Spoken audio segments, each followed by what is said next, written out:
이스라엘 민족들이 바벨론 포로에서 그 집안 다 데려가 가니까 이렇게 축복의 예언을 자꾸 이렇게 주시는 것입니다.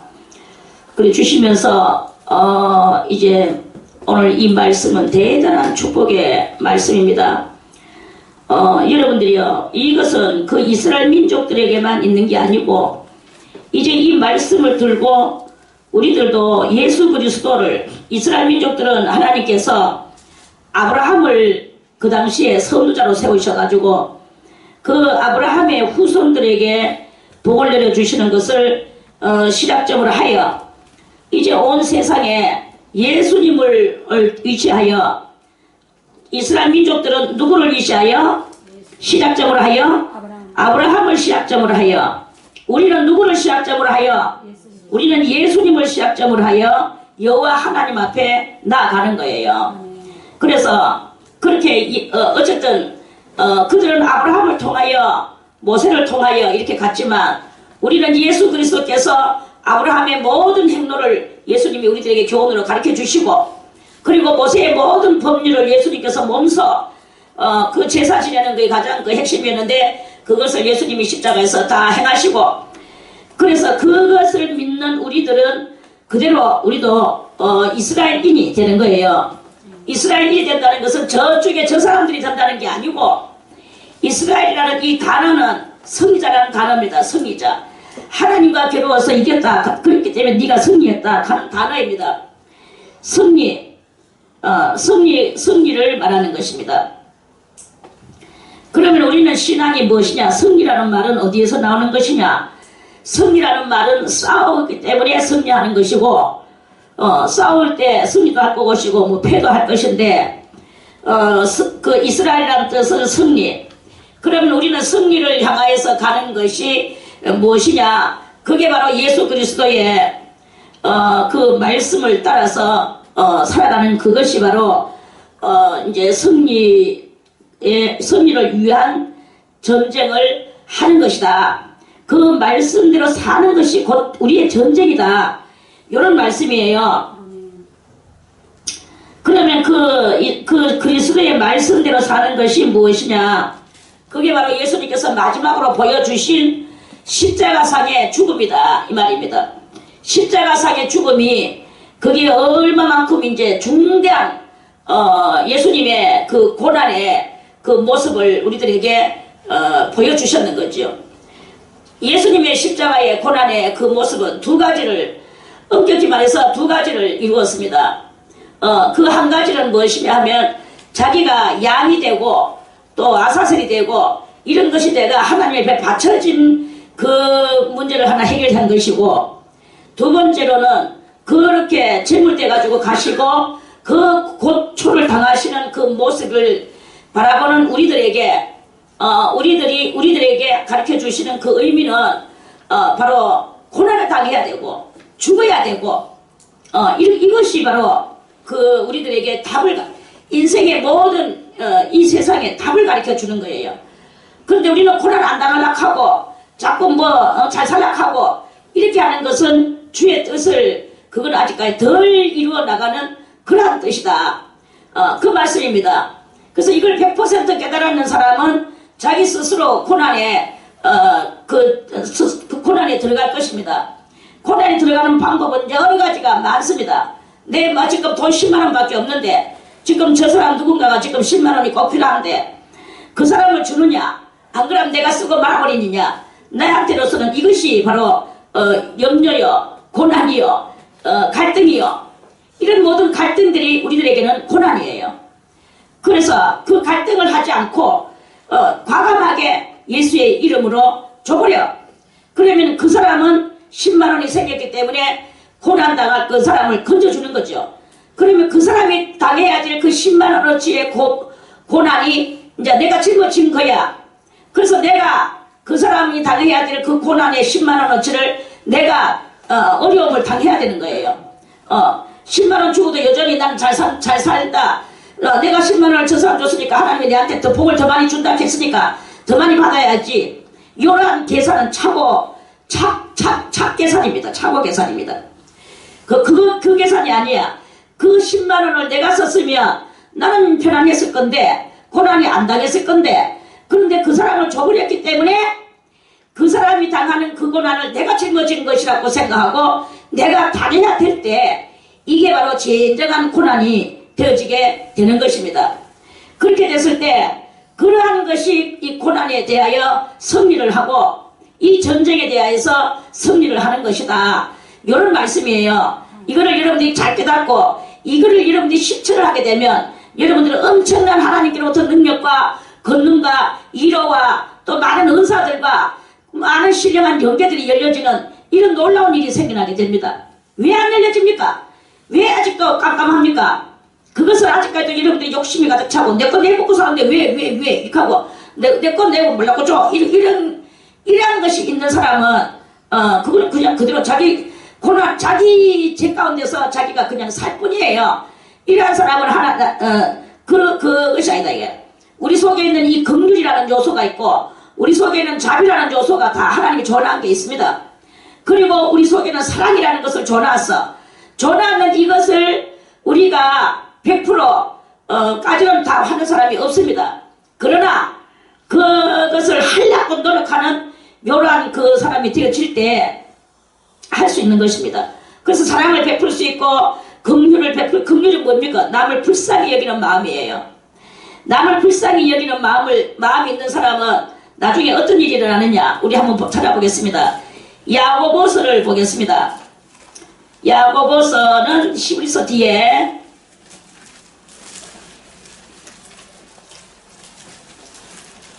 야고보서 히브리서 뒤에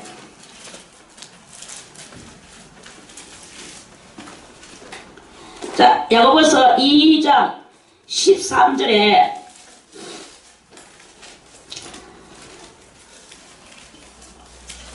자 긍휼은 무엇이라고 그랬습니까? 불쌍히 여기는 마음의 요소라고 그랬죠. 자 긍휼을 행하지 아니하는 자에게는 긍휼 없는 심판이 있으리라. 무시무시합니다. 나중에요 긍휼은 하나님이 불쌍히 여기는 그것이 있어야 되는데 그런데 긍휼을 행하지 않았어. 남이 뭐 우리 되든지 말든지 그저 내 거 내먹고 내 살고 내 뭐 몰랐고 이렇게 하는 사람은 나중에 분명히 심판대 앞에 가서가 있습니다. 이 심판대 앞에 가서 하나님도 긍휼히 안 여겨주셔. 하나님도 불쌍히 여겨주지 않으셔. 긍휼 없는 심판을 무시무시한 심판만 받아요. 긍휼은 무엇이냐? 긍휼은 도리어 심판을 이기고 자랑한다 그랬어요. 얼마나 무시무시한 이야기입니까? 그러니까 남을 불쌍히 여길 줄 모르는 이 마음은요 그거는 심판대 앞에 가가지고 불쌍히 여김도 안 받는 무시무시한 형벌을 받는다 이런 말씀이에요. 그런데 남을 불쌍히 여기는 마음을 가지고 있는 이 사람은 나중에 심판대에 가가지고 이야 너는 긍휼을 많이 베풀었구나. 정말 많은 사람들을 불쌍해 보세요. 그 사람이 불쌍해 보세요. 무엇들 아깝겠습니까? 불쌍 안 하니까 아무것도 못 내놓는 거야. 지금 우리의 이 삶이 그러하다 이런 말씀입니다. 그래서 불쌍히 여기는 마음이 있어야 돼. 불쌍하다 불쌍해. 저는 불쌍하나. 응? 엄마도 없고 아빠도 없고 엄마가 아빠가 있어도 엄마가 있으면 뭐하나. 엄마 노릇도 못하고 아빠가 있으면 뭐하나. 아빠 노릇도 못하고 정말 불쌍하구나. 이 불쌍한 마음이 뭔가 불쌍한 마음이 와서 그래서 그 불쌍함을 주체를 못해가 도와주고 베풀어주고 하는 거예요. 불쌍히 여기는 마음은 그 요소는 나중에 심판대 앞에 가가지고 심판대도 나 당신 뭘 못해. 심판 못해. 당신이 이겼어. 심판대가 도리어 이렇게 말한다. 다 같이 긍휼은 심판을 이기고 자랑하느니라. 도리어 나 이렇게 긍휼함을 베풀었어. 이렇게 되는 놀라운 역사가 있는 것이다 하는 말씀입니다. 그래서 뭐니 해도 여러분들이요 심판을 이기는 이것은 불쌍히 여기는 마음의 행동을 많이 했을 때 그게 바로 제일 아마 심판대 앞에 가서 심판대를 이기고 자랑하는 그런 그 경지에 들 정도로 되지 않겠는가 하는 그런 말씀입니다. 긍휼을 불쌍히 여기는 마음이 있어야 돼. 지 새끼만 불쌍히 여기면 안 돼. 지 뭐만 불쌍히 여기면 안 돼. 원수라도 원수가 예를 들어서 아이고 평소에 자기하고 가시 같은 원수인데 그 원수가 예를 들어서 방금자 권사님하고 내하고 원수다. 우리 원수는 아니지. 시사는 가장 친합니다. 그런데 방금자 권사님은 내가 가상적으로 원수다. 하는 일이 매사에 사사건건이 얄밉다. 그리고 내한테 계속 내한테 방귀를 들고 내한테 도전하고 달려든다. 이런다고 하면 가상을 하겠습니다. 그런데 방금자 권사님이 그렇게 평소에 내한테 그렇게 사사건건이 도전하고 달려들고 어이구 정말로 얄밉구나. 그런데 자기가 어느 날 막 이렇게 안 되는 일이 막 벌어져 나갔어요. 그런데 그걸 쳐다보면서 내한테 사사건건이 도전하고 달라들던 이거는 간대 없어지고 그 상황이 너무나 불쌍한 것이 마음에서 우러나오는 욕이 바로 긍휼함의 마음이다. 이런 말이에요. 따지고 뭐 꼬집고 뭐 계산하고 이해타산하고 이렇게 하는 그거는 긍휼하고는 완전 원수요. 반대입니다. 극과 극입니다. 그런데 이 긍휼은 평소에 뭐 그렇게 사이가 좋든 안 좋든 해서 했지만 지금 현재 그것을 볼 때 너무나 불쌍한 이게 올라오는 이게 바로 무엇이냐? 긍휼의 마음이다. 이런 말씀입니다. 그래서 이 고난 속에서 고난은 무엇이냐? 고난은 두 종류가 있습니다. 두 종류가 있는데 하나는 내가 조상이 죄를 지었어. 조상이 이거를 좀 여러분들에게 오늘은 좀 알려줘야 되겠죠.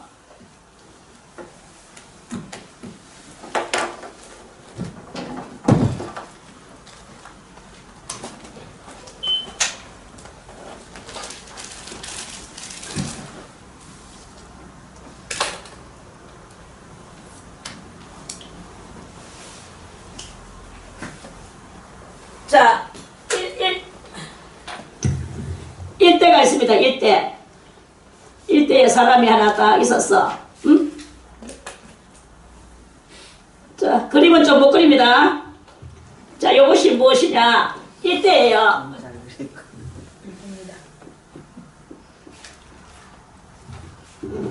요 사람이 죄를 많이 지었어.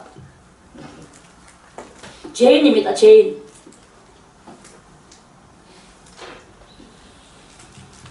그래가지고 있다가 요 사람이 뭘 했느냐? 아들 둘을 낳았어.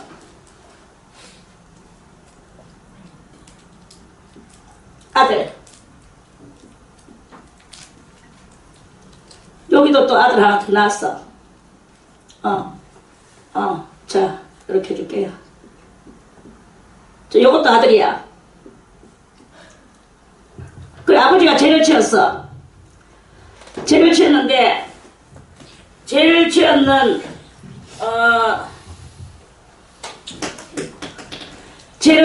아버지의 죄가 일로 흘러 들어갔습니까? 들어간다고 생각을 합니까? 응?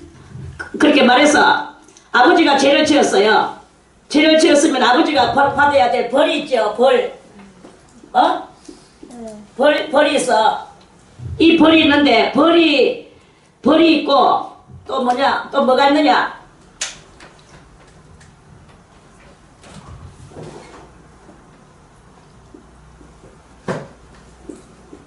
줄기라는 것이 있어요. 줄기. 그래서 사람들은 이 줄기가 아들한테 다 들어간다고 생각을 하거든요. 그리고 이 벌도 아들한테 들어간다고 생각을 하거든요. 근데 이거는 안 들어간다 이 말이죠. 안 들어가고 다만 뭐가 있느냐 또 있는 게 있는데 이 줄기는 뭘 말하느냐 하면은 그 을이라는 것입니다. 줄기는 여러분들이 이해를 하기 쉽게 하려고 하면 이 줄기는 을이에요. 한마디로 을. 벌이야. 이 어른 여기로 들어가요. 아들한테로. 어른 들어가서 어른 뭐냐 하면은 어른 요새로 말하면은 뭐 DNA라고 봐도 됩니다. DN A라고 봐도 돼. 이걸 이렇게 봐도 되는데 이러한 것이 이렇게 들어가요. 근데 이 벌이 이 아들들한테 내려가느냐? 안 내려간다 이거예요. 그러면 이 을이 내려왔어. 이 아들이 을도 내려오고 그럼 을은 뭡니까? 요소라고 볼 수 있겠죠. 요소. 다른 가장 쉽게 요소라고도 말합니다. 이 요소라고도 말하는데 요소가 이 아들한테도 이렇게 들어가고 이렇게 들어가요. 그러면 요소가 있어. 그게 곧 뭐라고 말하면 제 요소라고 말하면 되겠죠. 제 요소예요. 그런데 이 아들 둘이가 제 요소도 둘 다 받았어. 그런데 어느 날 이 아들들이 이 아들이 예수를 믿었어.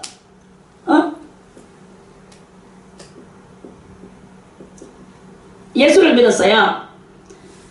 그리고 이 아들은 예수를 안 믿었어. 여기는 예수를 믿고.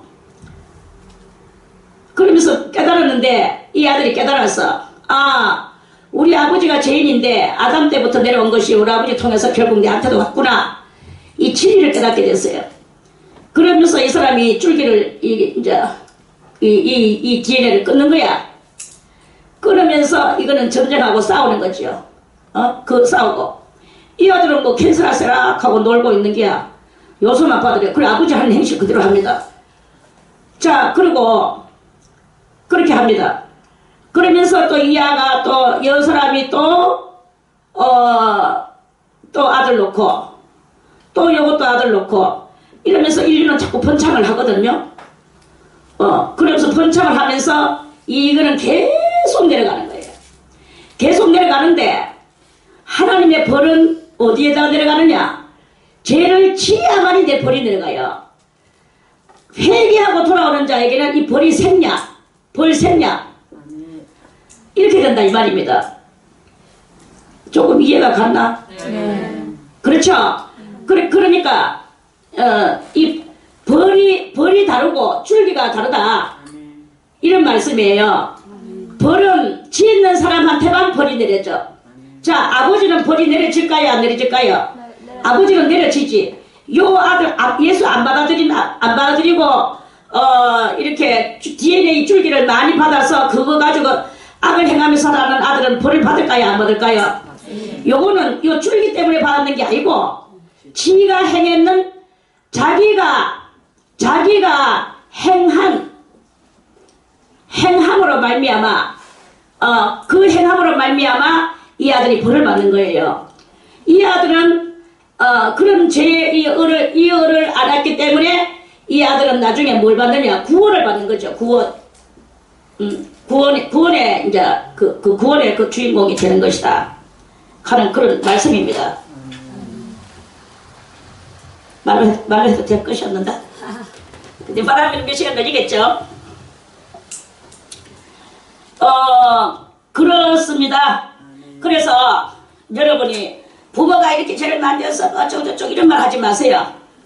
이미 우리는 태어나면서부터 아담과 하와가 본질을 낳기 때문에 그럴 수밖에 없는 것이고 여러분들이 스스로 고난을 당하며 이 고난 속에서 이 고난이 참 두 가지가 있는데 저렇게 해가지고 오는 고난이 죄 때문에 오는 고난이 있고 그런데 또 한 가지 고난은 우리가 깨닫지를 못하는 지혜가 없어서 하나님의 진리를 모르고 1번 하나님의 진리를 모르고 2번 지혜가 없고 2번 지혜가 없겠죠. 1번이 지혜가 없겠죠. 아무튼 이런 것들이 다 일일이 해도 돼. 어쨌든 지혜와 깨닫지 못하는 이러한 것들 때문에 몰라서 그래서 우리가 이 범죄함으로 말미암아 고난을 당하는 이런 수가 있습니다. 그러니까 그 자기가 조금 모자라서 당하는 고난이죠. 그런 고난이 있는데 어떤 고난이든지 간에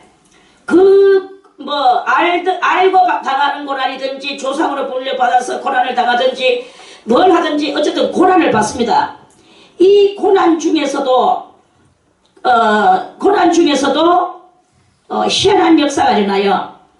20절에 이 고난이라는 이 말 두자 때문에 고난 중에 낳은 자녀가 후일에 네 귀에 말하기를. 고난 중에서도 자식을 낳았네. 자녀가 낳았네. 자자는 아들 자자고 여는 딸 여자잖아요. 계집 여자. 그렇게 아들 딸을 낳았네. 아들 딸을 낳았네. 고난 중에도 이것은 뭘 말하는 것입니까?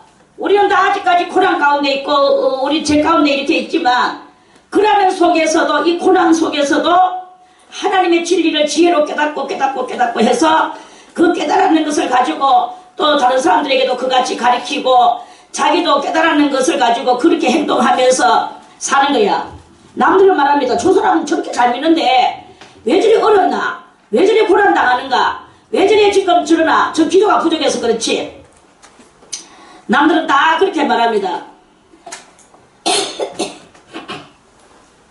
그렇게 남들은 그렇게 말하지만 자기의 그 받아야 될 자기 값어치가 있단 말이에요. 자, 자기 값어치에 대해서 우리 말씀을 하나 또 찾아보겠습니다. 미가서를 보겠습니다. 미가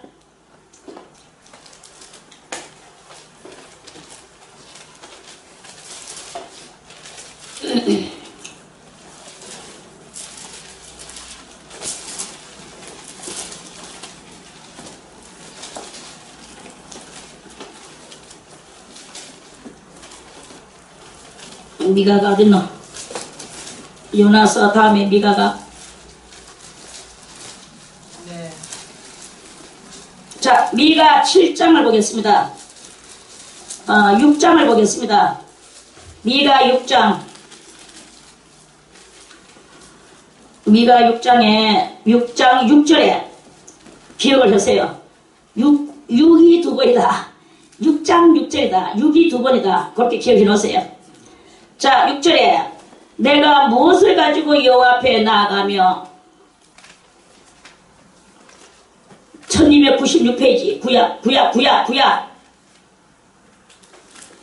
1296페이지 페이지는 어디 있는가 아나? 1200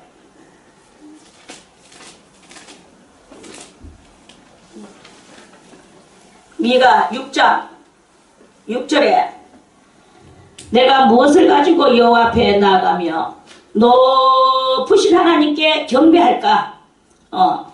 내가 번제물 1년 된 송아지를 가지고 그 앞에 나아갈까?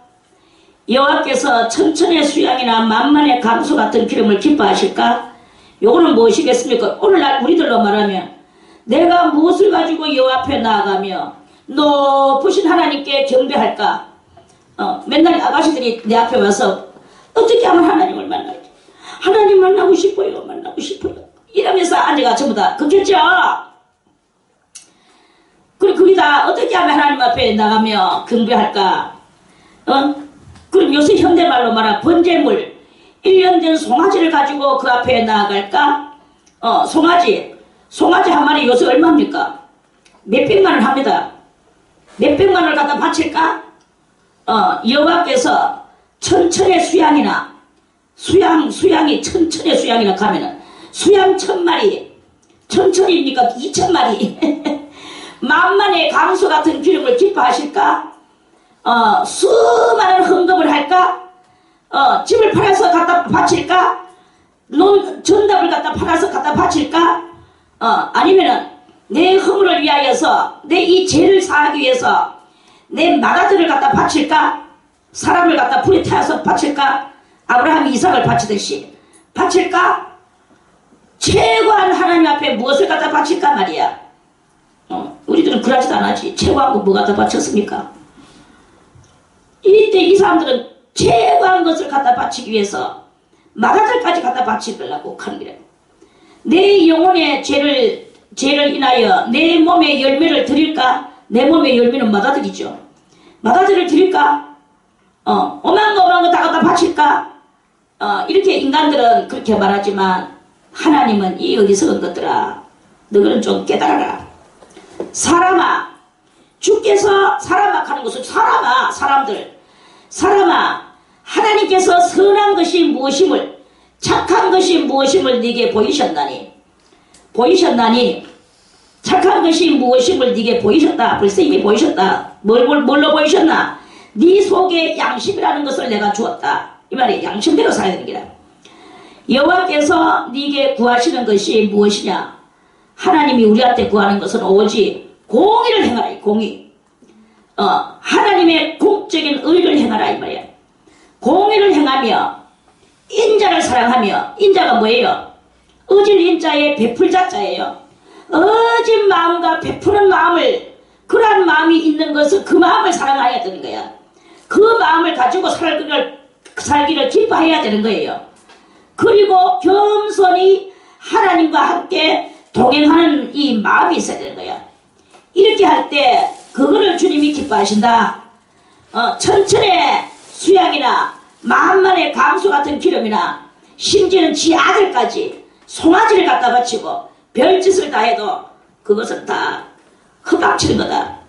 그렇게 해놓고 여전히 마음속에는 욕심이 드글드글하고 미움이 드글드글하고 이 사람 의심하고 저 사람 의심하고 그렇게 하고 이러면서 하면은 그게 하나님이 기뻐하시느냐? 아니다 이거예요. 얼마나 많이 안 갖다 바쳐도 된다.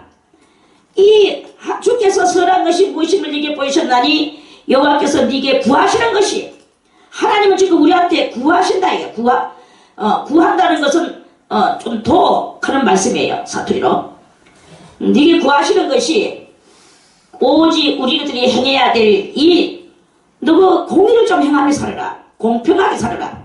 네 새끼만 살아가지 말고 나무 새끼도 불쌍히 여기고 긍휼을 베풀어라. 그래야 긍휼이 심판을 입고 자라가는 거 아니겠느냐? 이런 말씀이에요. 그게 바로 공의예요. 네 거 내 거 따지고 앉아있는 건 공의가 아닙니다. 그리고 어진 마음과 베푸는 마음이 있어야 돼. 베푸는 거야. 불쌍한 사람 베풀고, 저 사람 저거 못하겠구나, 내가 해줘야 되겠구나. 저 사람 물이 먹고 싶네, 내가 물 떠다 줘야 되겠구나. 이런 여러 가지를 삶 속에서 실천하는 거예요. 삶 속에서 실천하고, 그러고도 내가 이렇게 실천했지 하고 교만하는 게 아니라 겸손히 네 하나님과 함께 행하는 것이 아니냐. 여기 바로 요렇게 안대가 있으니까 이것을 깨닫게 해주려고 신이 우리를 자꾸 건드리는 거야. 신이 우리를 건드리면 우리는 아파요. 메뚜기 한 마리 잡아놓고 우리가 메뚜기 귀엽다고 자꾸 주물딱 해보세요. 그러면 메뚜기가 대관에 뒷다리가 떨어져 나가고 날개 쭉지가 찢어져 나가고 하는 것을 우리는 보죠. 잠자리 잡아다 놓고 어린아이들이 잠자리 귀여워서 막 그렇게 하지 살살살, 그 어린아이는 그래도 잠자리 죽을까봐 살살살 해. 그럼에도 불구하고 이 잠자리는 어린아이 손길 안에서 날개가 찢어지고 다리가 빠지고 하는 것을 우리가 보잖아요. 이와 같이 하나님께서 우리를 살살살살 건드리셔도 우리는 아픈 거야. 그리고 여기저기 흠집이 생기는 거야. 여러분이 아프냐, 또 고프냐, 슬프냐, 이런 모든 것들이 있는 것은 하나님이 여러분들을 사랑하셔서 그런 거예요. 그런 사랑함 속에서 여러분들이 하나님 앞에 더 믿고 매달리고 나오면서 공의를 행하고 인자를 사랑하며 겸손히 하나님을 섬겨나가는 이런 것을 할 때, 그럴 때 아까 보니 고난 속에서 이제 많은 자녀들이 나오게 되는 것입니다. 자, 9절에 여호와께서 성읍을 향하여 외쳐 부르시나니, 완전한 지혜는 우리 뭐 똑똑하다고 자기 자랑 맨날 하는데 완전한 지혜는 무엇이냐? 다같이 완전한 지혜는 주의 이름을 경외함이니라.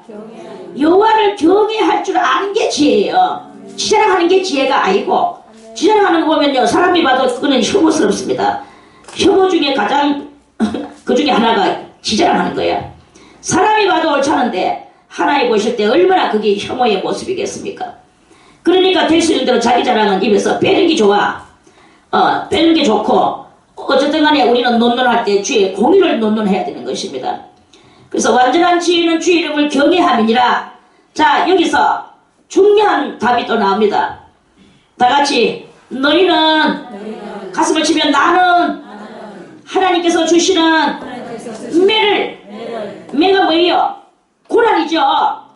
매를 순위 받고 가는 건 무엇입니까? 하나님 이거 왜 내한테 이거 주십니까? 하나님 정말 있나 없나? 하나님이시면 내가 이렇게 고통 줄 수 있나? 하나님이 없기 때문에 이런 일이 일어났지 하면서 달라드는 이것은 순종이 아닙니다. 순위 받는 게 아닙니다.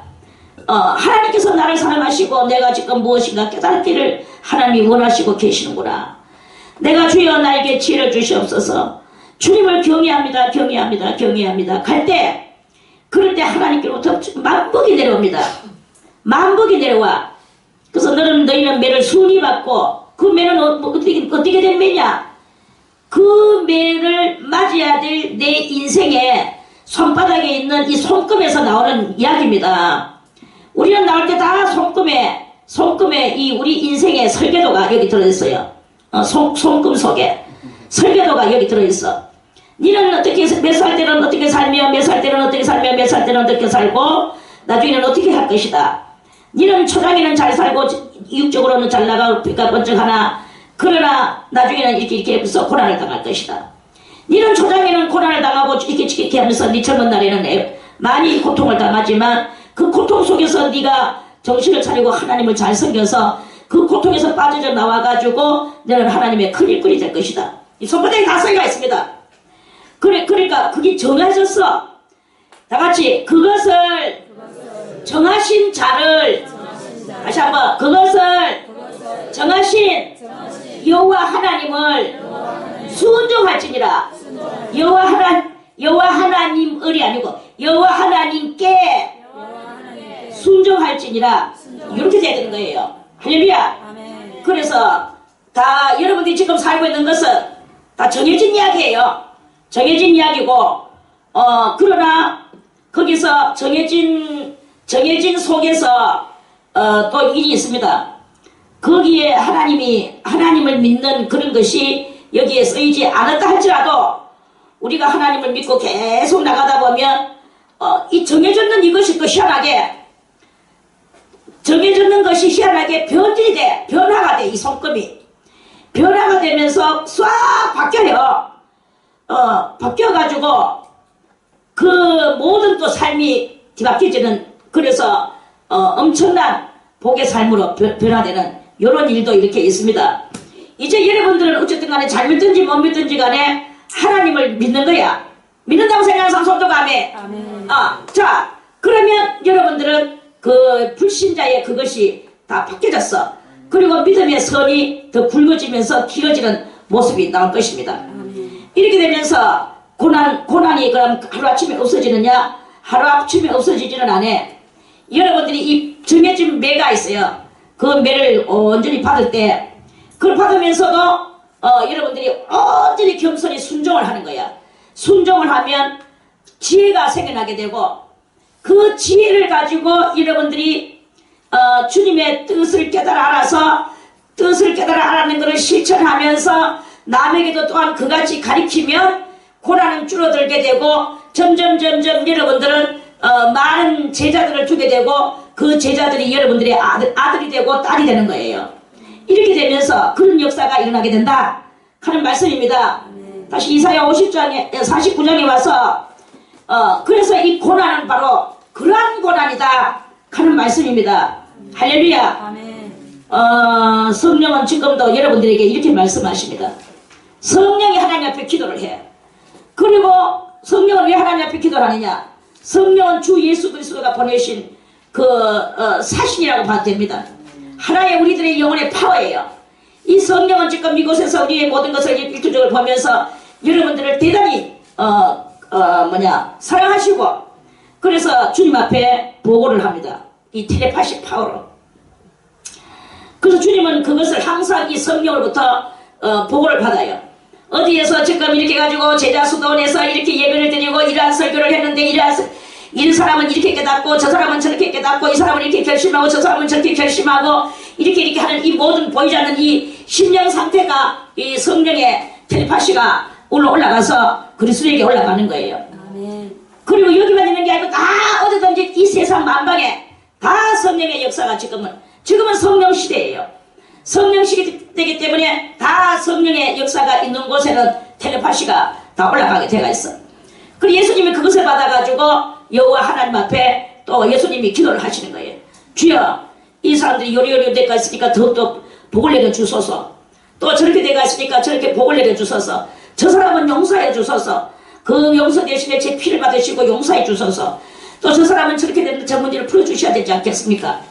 이러면서 항상 이 아들과 아버지가 그 삼천천 천국 위에서 이토록이나 이 땅을 지배하고 이 땅을 관할하고 계신다는 것을 우리는 알아야 됩니다. 아멘. 할렐루야. 아멘. 그래서 그러한 말씀이 이 고난의 이치를 잘 깨닫는다면 여러분들은 이 고난이 얼마나 감사한가를 알게 될 것입니다. 왜 그러냐? 여러분들이 아무리 고난을 받아도 저도 그렇지요. 못 걷고 이렇게 한평생을 사는데 이것이 길거대야 뭐 내가 살고 얼마나 살겠습니까? 인생이 길어야 70이라 했어. 나 긴가 봐. 어쨌든 70까지 왔어. 그리고 강건하면 80까지 간다 그랬어. 성경에서 그랬어요. 그런데도 불구하고 강건의 이상이 내가 100살 되는 사람도 있긴 있어요.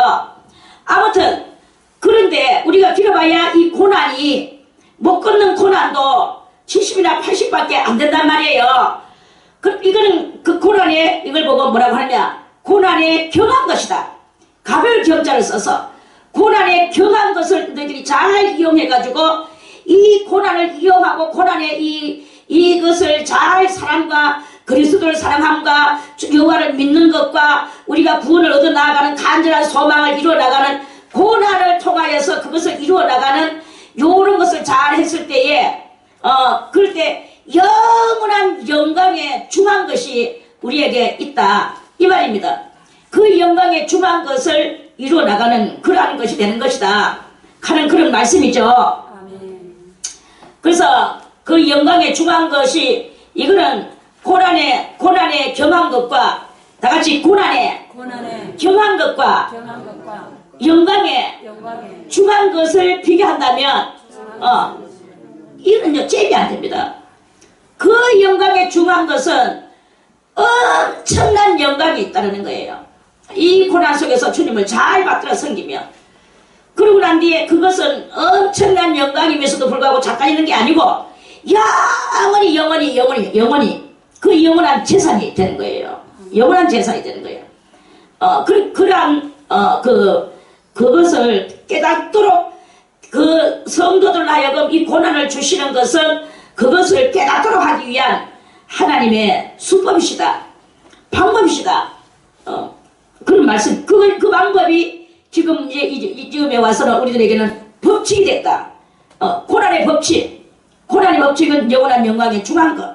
이것을 깨닫는 성도가 바로 복된 성도다. 이런 말씀이죠. 아멘. 그래서 이 복된 성도는 그런 고난 속에서도 자기의 고난이 아주 중대함에도 불구하고 다른 사람들이 지금 지옥 갈까봐 그것을 가지고 계속 이제 자기가 또 베풀어주고 자기도 고난 속에 있으면서 또 베풀어주고 또 가르쳐주고 알게 해주고 이런 거예요. 그러다 보니까 하나님께서 이 사람들을 많이 또 사람들 제자들을 붙여주시는 거야. 그래서 이 제자들이 많이 생겨났어. 어느 사이에 자기는 그냥 고난 속에서 그저 주님의 그 귀한 것을 자꾸 말하고 있었는데 그런데 어느 날 후일이 됐어. 후일에 고난 중에 낳은 자녀가 후일에 네 귀에 말하기를 이곳이 우리에게 좁으니 넓혀서 우리로 거처하게 하리니 그래서 그때 네 심중에 이르기를 심중이 뭡니까? 마음 중심에 마음속으로 말하기를 누가 나를 위하여 이 무리를 낳았는고 나는 자네를 잃고 외로워졌으며 사로잡혔으며 유리하였거늘 유리 그 시가고 방황했다 이거야. 이 무리를 누가 양육하였는고 나는 홀로 되었거늘 누가 양육했나? 성령으로 말미암아 고난받는 그 사람이 양육했죠. 바로 성령으로 말미암아 주님 앞에서 믿음의 절기를 지키는 그 사람이 양육했죠. 양육하였는고 나는 홀로 되었거늘 이 무리는 어디서 생겼는고 하리라.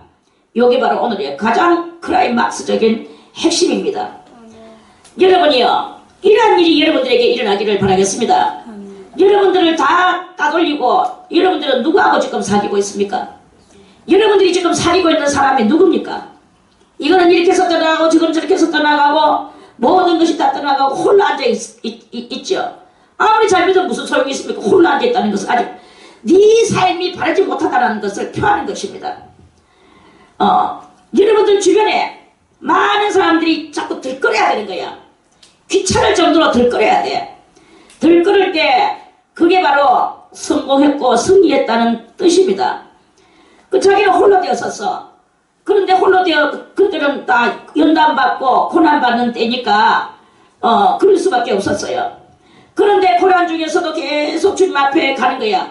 고난이 어디까지 내려가느냐? 지옥 밑바닥까지 내려갑니다. 하나님이 마치 없는 것 같아요. 하나님이 나를 버리셨는 것 같아. 그리고 나는 지옥으로 떨어졌는 것 같아.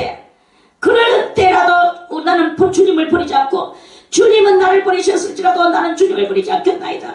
주님 앞에 믿음으로 나가겠나이다. 믿음으로 나가는 그러한 그 백절불문의 신앙의 소유자가 되어야 되는 것이다 하는 말씀이죠.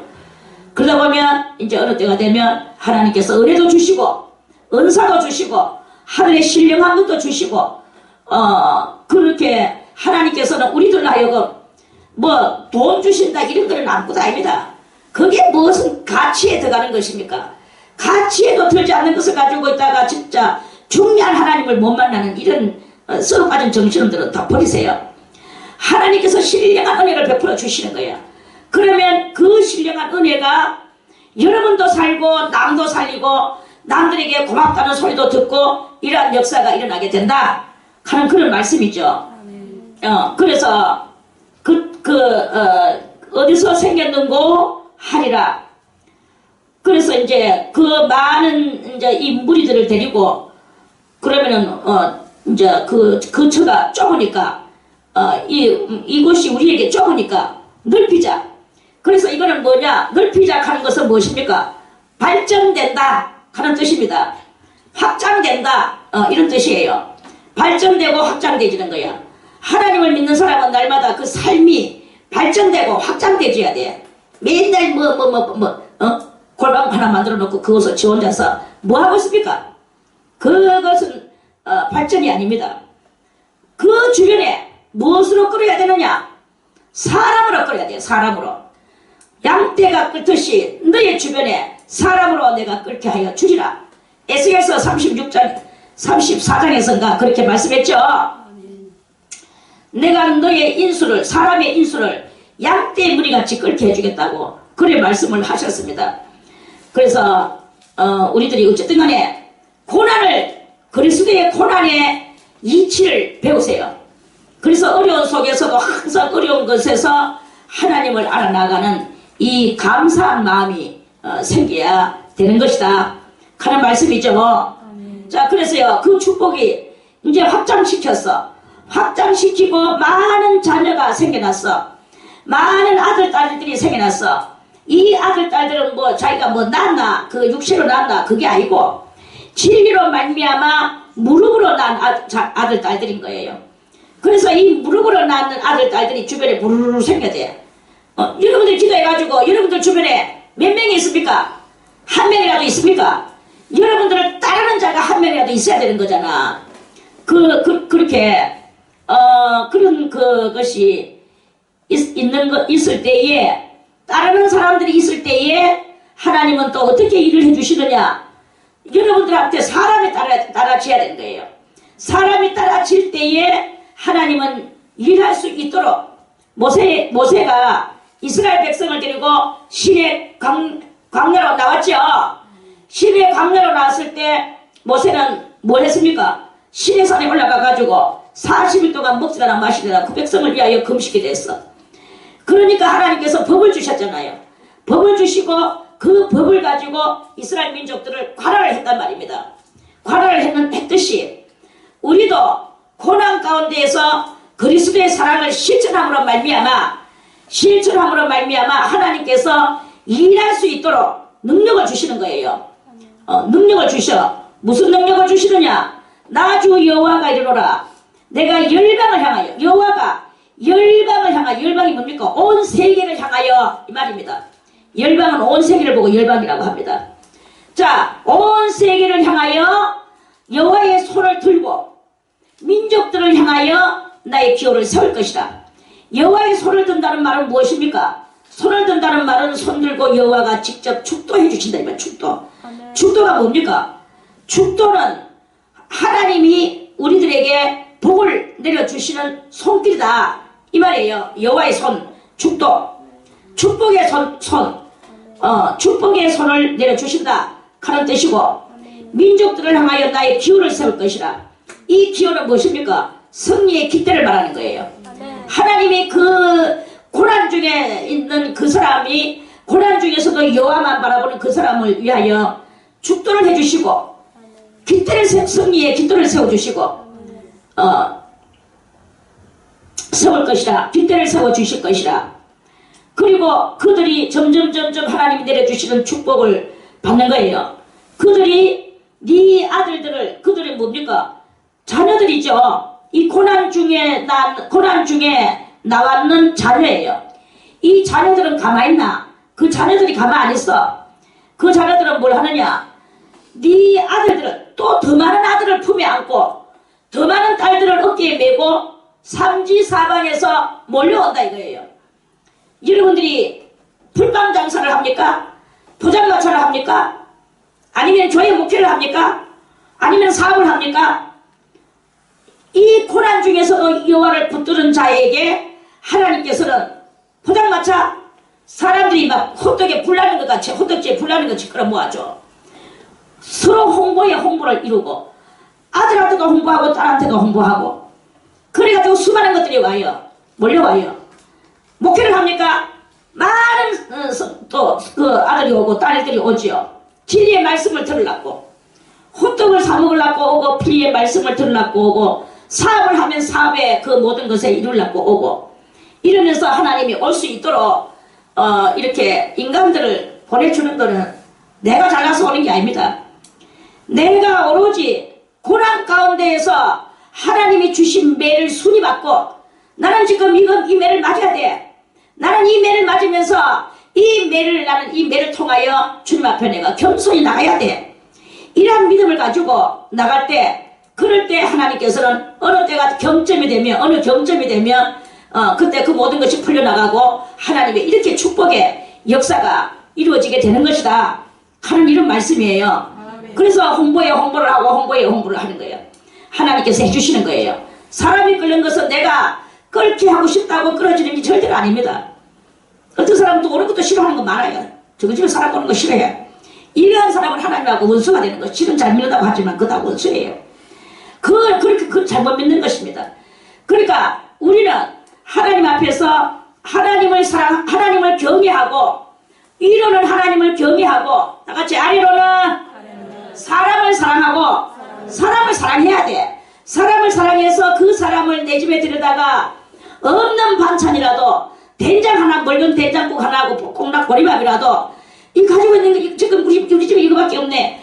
요거라도 잡수고 일단 여기 합시다.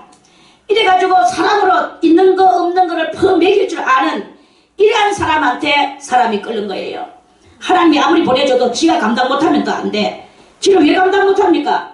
사람을 싫어하고 사람을 사랑 안 하니까 그게 바로 감당 못하는 거예요.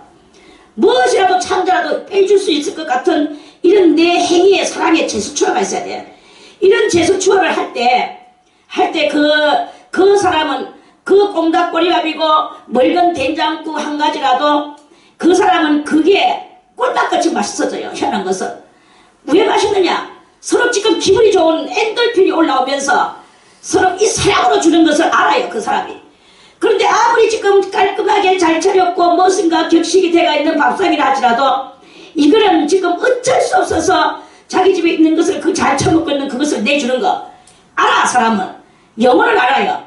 그래서 그 한 숟가락 얻어먹는 게 가시방석에 앉아서 얻어먹고 오는 거하고 똑같은 이런 일을 하면 그 다음에 그 사람 집에 그 사람이 가느냐? 가겠습니까? 그렇게 하면 안 가요. 아무것도 없어도 지금 내 속에 내라는 보이지 않는 이 반찬이 있어. 보이지 않는 이 반찬, 보이지 않는 조미료, 이것은 바로 그 속에 있는 사랑의 마음이야. 그거를 할 수 있는 이것이 바로 사람이 끓는 거예요. 여러분들 자의 사람이 끓도록 그렇게 하기를 바라겠습니다. 성공하는 인생에 성공하는 비결은 사람이 끓어야 돼. 사람이 안 끓는 인생은 절대로 그건 성공한 인생이 못 됩니다. 그건 패배한 인생이야. 그리고 패배한 인생은 뭐냐? 지 독자적인 독자 노선 타는 거예요. 독자 노선 속에서는 아무도 없어. 우리는 물론 독자 노선이죠. 하나님을 믿고 믿음으로 가는 것이지만 그러나 베푸는 독자 노선, 욕심적인 독자 노선이 아니고 무슨 말인지 알겠죠? 선풍기를 좀 켜라. 그렇습니다. 그래서 열왕은 네 양부가 되며 아들들을 품에 안고 네 딸들을 어깨에 메고 올 것이며 그랬어요. 이거는 홍보. 아이고 김성희 원장님한테 가면 정말 좋대. 한번 가보자. 요러한 소리가 들려 나와야 돼요. 아이고 박명자 고사님한테 가면 정말 모든 것이 다 해결돼. 카메라 그게 일어나게 됩니다. 그런데 그 누구한테 가면 어떨까? 박명자 고사님한테 가면 어떨까? 그거 가면 안 된다. 그는 되는 것도 안 된다. 그는 잘 되는 것도 가가 이야기하면 안 되는 쪽으로 몰고 간다. 이런 평가를 받으면 좋겠습니까? 그게 아니다 이거야. 뭐 왜? 잘 오더마. 자, 그래서 우리는 일단은요, 여러분들에게 주변에 사람이 끓여야 됩니다. 누룽지 하나라도 가지고 사람을 끓게 할 수 있는 방법이 있습니다. 그 방법은 진한 사랑이에요. 진한 사랑. 비스켓 한 쪼가리 가지고도 그 사람이 끓게 하는 방법이 있어. 그러니까 이것이 중요한, 뭐가 비스켓이냐 누룽지냐 게장국이냐 이게 중요한 게 아니다 이거야. 내 속에 있는 이 진한 그리스도의 사랑이 있어야 되는 거예요. 그것을 가지고 아낌없이 그 사람을 위하여 뭔가 그 사람이 뭔가 사람마다 다 누구든지 이 말을 할 때는 문제를 내놓는데 뭔가 문제를 내놓습니다. 작은 문제도 내놓고 큰 문제도 내놓고 슬픈 문제도 내놓고 분노한 문제도 내놓고 온갖 문제를 내놔. 그러면 그 문제 속에 그 사람을 위하여서 같이 이 사랑의 대화를 나누어주는 거예요. 그러면 그 사람은 위로를 받고 또 같이 기도하다 보면 하나님께서 해결해 주시는 놀라운 일이 일어나게 돼요. 그러면 이제 많은 홍보가 이루어지게 된다 하는 그런 말씀입니다. 자, 오늘은 여기까지만 말씀을 드리고요. 22절까지 다음에 23절 말씀을 대단한 하나님께서 내려주시는 이 축복, 엄청난 축복입니다. 자, 여기서 하나만 우리가 읽어보겠습니다. 자, 23절 네 번째 줄에 다 같이 네가 네 번째 줄이 아닙니다. 다섯 번째 줄에 다 같이 나를 바라는 자는 수치를 당하지 아니하리라. 나를 바라는 자는 수치를 당하지 아니하리라. 수치는 두 종류의 수치가 있습니다. 내가 육적으로 수치를 알고 있으면 그 육적인 수치가 있고, 그러나 영적인 수치가 또 있어요. 육적인 수치는 사실 아무것도 아닙니다. 육적인 수치는 뭡니까? 내가 예수 믿는 사람으로서 너무 가난하게 사니까 수치스럽구나. 내가 예수 믿는 사람으로서 이렇게 병이 이렇게 걷지도 못하고 있으니까 넘사시렵구나. 이게 뭐 수치입니까? 그거는 수치가 아닙니다. 실상은요. 수치가 아니고 자기가 수치라고 느낄 때 수치예요. 자기가 수치라고 안 느끼면 그거는 아닙니다. 남이 아이고 네 일체 타고 빙시다 계속 해도 내가 안 느껴지면 안 느껴지는 거야. 남이 암만 가든 말든 나는 안 느껴져. 그러면 수치입니까? 수치 아닙니까? 그거는 수치가 아니야. 그런데 남이 아무 소리도 안 하는데 내가 부끄럽구나 수치스럽구나 이럴 때는 수치입니까? 수치 아닙니까? 그게 바로 수치예요. 자기가 수치를 들고 있으면 그건 수치야. 자기가 아무것도 아니라고 생각할 때는 그건 아니에요. 그러나 영적인 수치는 정말로 이거는 수치는 수치입니다. 왜냐?